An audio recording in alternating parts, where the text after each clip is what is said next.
I'm Laurel Brauns. I'm a reporter with the Source Weekly. And today I'm here with Anthony Broadman. He's running for position 2 on the Bend City Council. Welcome, Anthony. Please introduce yourself. Thanks, Laurel. My name's Anthony Broadman. I'm running for Bend City Council position 2.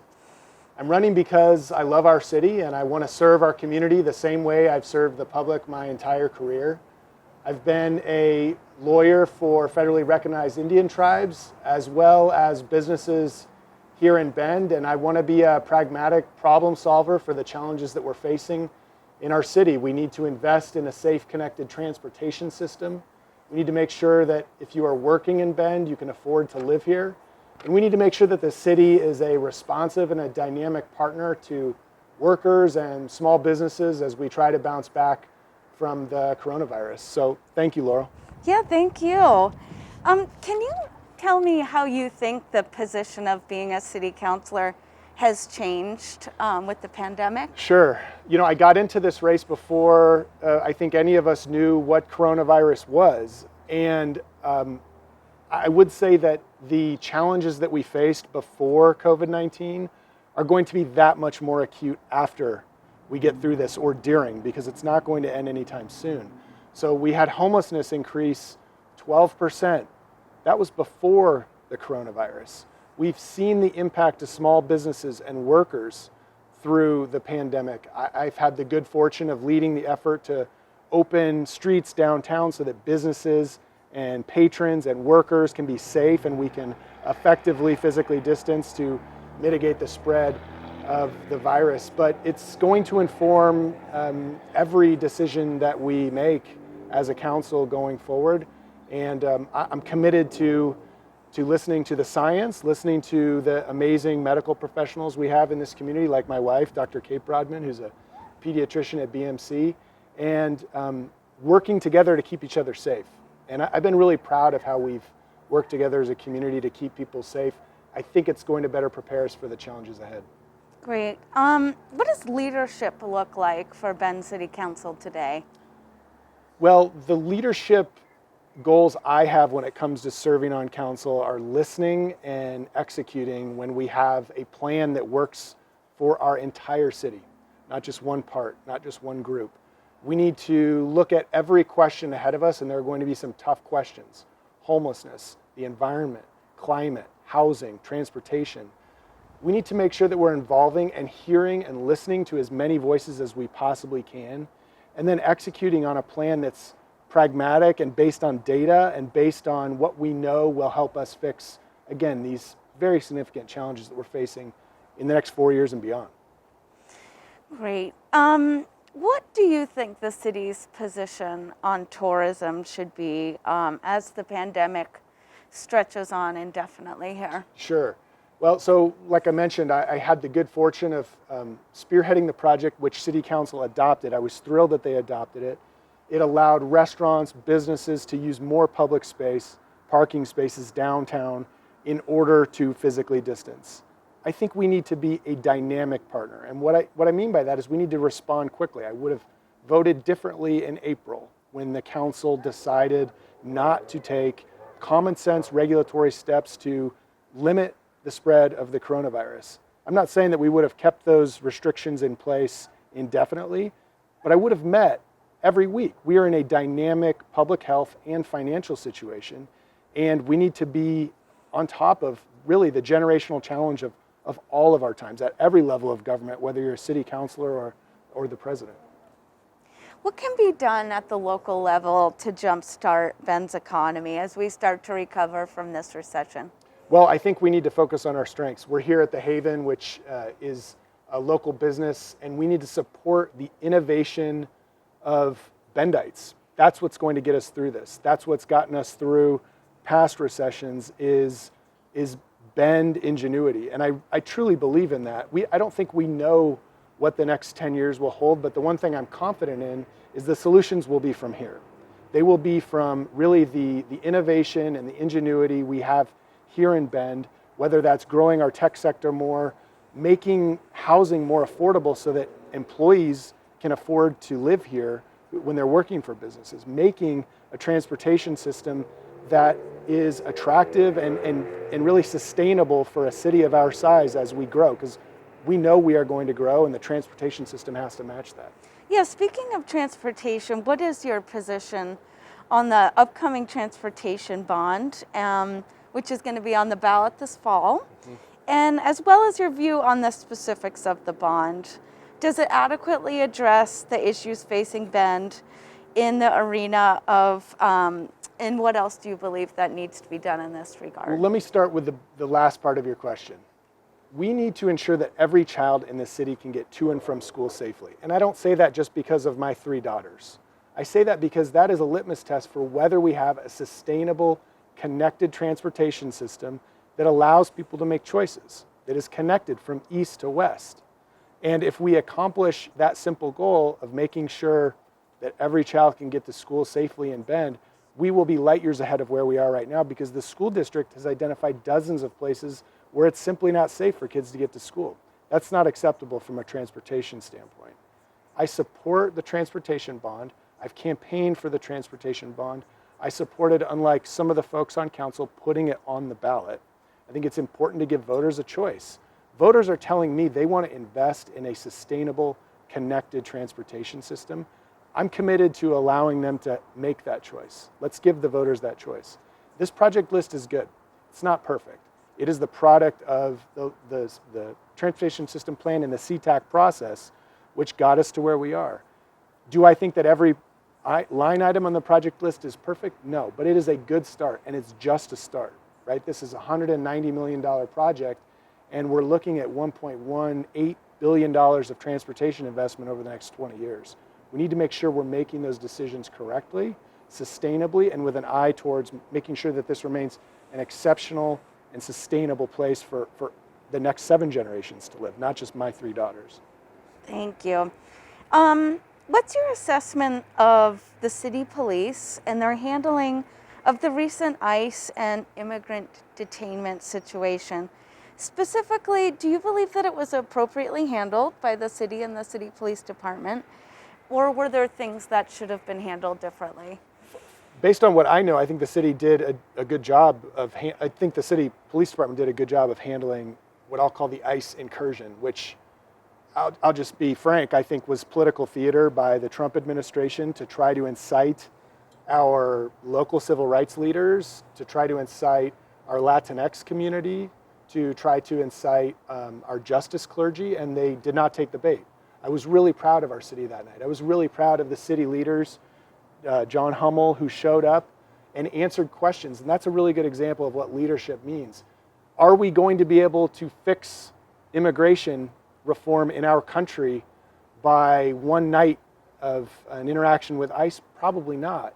But it's incumbent on every volunteer public servant, every paid public servant, to answer questions and really come up with, understand what our community wants. And from my perspective, the city police handled that. It was a very difficult situation. I think they handled it with aplomb. But I think we should call the event what it was, and it was political theater from the Trump administration that has no place in our town. Do you feel like the city is doing enough to support diversity, equity, and inclusion? And if not, what would you do? Well, I don't think any city or state or government is doing enough to support the mandate of what it means to be an American, and that is to ensure that the promise of our city is available to every single person in it, no matter your race, no matter what country you were born in, no matter what side of town you live on. We are in a generational struggle to make sure that our country is a just and equitable place to live. Diversity, equity, inclusion is part of that. I support the Human Rights and Equity Commission. I think we need to give it a clear mandate to do just that, bring policy changes to the city council or advise the city council on mechanisms that we can employ to make sure that this is an equitable place to live, that it is a diverse and that it is an inclusive place to live. We can always be doing more. I think that's what makes the question so difficult. But I think in every level of government, especially if you are the president, down to city council, you need to be working every day to fight racism, be anti-racist, and make sure that, the promise of Bend is available to every single person in it. Thank you. Um, where do you stand on the debate to defund the police? Would you support transferring some of the city funds from cops to social services? So I think the semantics around the movement are probably not useful. I've talked to former Chief Porter about this issue, and I would say, let's look at the data. Half of our use of force last year was in connection with mental health and suicide calls. And that right there is an enormous, to me, area for better serving our community. Can we adopt something that looks like Cahoots in Eugene, which is a civilian response to a mental health crisis? I would, and I'm not a law enforcement expert, although I represent police departments and I represent civil rights plaintiffs.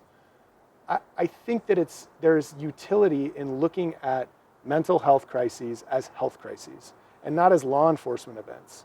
I think that the police department is already heading in that direction, and I think that that's constructive. Thank you. Growth brings many challenges to the table. What do you see as the top 2 challenges facing Bend in this regard, and what would you propose to deal with these challenges? We have to plan for growth. This is, the most important issue facing us after we bounce back from the coronavirus.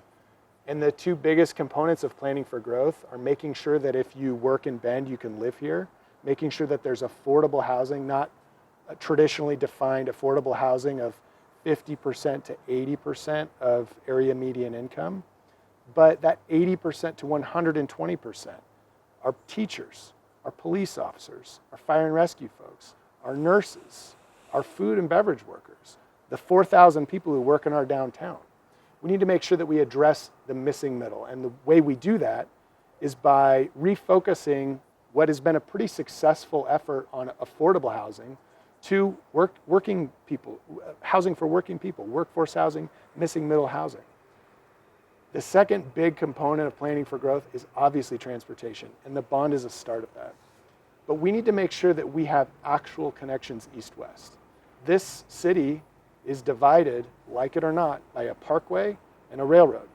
We need to focus on what we're doing to make sure that the whole city has the same opportunities. And one of the ways we do that is by ensuring that we have more effective connections, connecting the Bend Central District to the east side of town, connecting the Bend Central District to downtown, connecting Greenwood and Franklin better, and then looking at Butler Market and Reed Market, which Reed Market being a line item on the project list. Great. So affordable housing has been part of city council campaigns for at least the last decade, and yet the programs that are in place simply can't keep up with the demand. What concrete actions would you take to address housing for low and middle income earners? So I think you've identified the problem exactly. The 3 things that we can do immediately: refocus the Affordable Housing Advisory Committee on not just traditional affordable housing, but workforce and missing middle housing. 1, there's not much land left to surplus in the middle of our city, but we should surplus what land is left as examples of how land development can work for affordable and missing middle housing projects, housing development. So we need to show that these types of housing initiatives contemplated under state law in the House Bill 2001, which legalized different forms of housing in Bend and elsewhere. We need to make sure that these are successful and that we put developers and landowners and renters and neighbors in a situation to appreciate that this is what we need for our city. This is the type of development we need to have in our city to ensure that our neighbors can afford to rent here, that our neighbors can afford to buy here, that we are a place that is truly inclusive when it comes to people having homes. And then the third thing to do is to meaningfully look at the Bend Central District. We need to focus on the interior of our city. The Central Area Plan, and Core Area Plan, and the Bend Central District, this is a good start, but we need to maximize the potential of this land that's in the middle of our city and available for housing. I don't think the current estimates of what housing can go in the BCD is enough. I think we need to look at more. Great. With hundreds of people living in encampments or out of their cars in Bend, Homelessness is one of the top issues of concern for Bend voters, yet City Council has been unwilling to allocate the millions it will take to build shelters or establish camps for people without homes. What is your plan for addressing homelessness in Bend? Well, I think first it starts with the City Council acknowledging that it needs to lead. We have for too long looked at partners, looked at the county, looked at our nonprofit community as being the leaders in this regard. And I think, I don't want to assign blame because I know people are working really hard on this issue, but that inability to take the reins, I think, is part of why homelessness went up 12%. I think we're about to embark on a much more difficult period for our houseless neighbors in Bend. It's going to be more difficult because, I was volunteering at First Presbyterian the week before last when it was so smoky, and the folks who are coming in, our neighbors who are experiencing homelessness, these aren't people from Portland, these aren't people from California, these are families. These are families, many of whom have never left Bend. And so we have to look at that first. These are our neighbors. We have to centralize the services that we're providing to people experiencing homelessness. We need to have a permanent winter shelter. We need to focus on providing supportive housing arrangements so that folks who are on the margin are not teetering into homelessness. And then the people who are in homelessness, we're focused on getting them out. I think that, again, the overarching approach here is that the city has to lead. Great. Do you feel like the city of Bend should play a more active role in supporting the Deschutes County Stabilization Center? I do. First off, it has to be open on weekends, right? And if we are not using all the tools we have in our community to resolve, again, the purpose for half of the use of force calls by our police department, then we're not doing enough. I think we need to be supporting mental health treatment and our mental health treatment facilities far more adequately, because it's one of the largest reasons why we have police interactions, not just use of force interactions in our community. Great. Do you believe that city council members, as well as people serving on different committees on the city, should be paid a living wage? I do. I think, I go to city council meetings, now I watch them, but the same people are there. Mm-hmm. I'm fortunate enough that I can get a babysitter when my wife is working and I can attend these meetings. I made a proposal with Councilor Barb Campbell to the city council to provide something very simple with CARES Act CRF dollars. Let's ensure that people who want to get involved in committees or city council have a babysitter. No questions asked. Not for my kids, not for kids of parents who are already going to be there, but to involve new people in the council discussion, in the civic process. I think if we actually paid a living wage to people serving city government and paid any amount to people serving on committees, as a matter of including new voices in our civic process, it would be very valuable. And I think that it's the next step as we grow into the small city that we are becoming. Great. Last question here. Name one critique of the current city council or a city council member and describe what you would do differently. Just one. I think, I will say this at the outset because I see myself as a pragmatic, somebody who wants to build bridges. Mm-hmm. I think that all of the people on city council believe that they are working for our whole community, and I am very grateful to all of their service all of the time. I think they do, in general, have huge hearts, and they're all in this for the right reasons. I would be meeting in person. I would have acted on April 16th. I would have met every week thereafter. We are in a crisis, and the litmus test is, it's not safe for our teachers and our kids to go back to school yet. Have we done enough? Clearly not, because we failed that very simple test. Mm-hmm. So I think the response to the coronavirus pandemic has not been dynamic enough. And I know that they're working very hard behind the scenes. I know that staff is working exceptionally hard. But we need to do more. As city councilors, we need to do more. Okay. And what else would you like to talk about in closing that we did not cover today? Sure.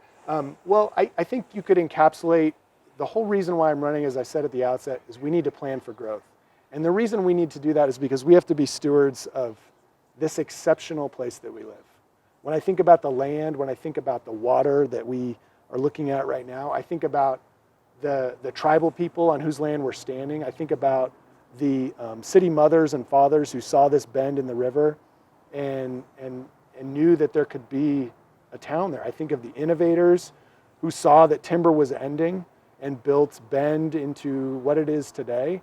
And I think that we as city councilors need to be stewards of the environment, stewards of the water, and plan just like people before us planned for the future to make sure this is a great place, not just for my 3 daughters, but for every kid in Bend and every elder in Bend and everybody living here right now. Thank you so much. Thanks to Anthony Broadman. He's running for City Council Position 2. Thanks, Laurel.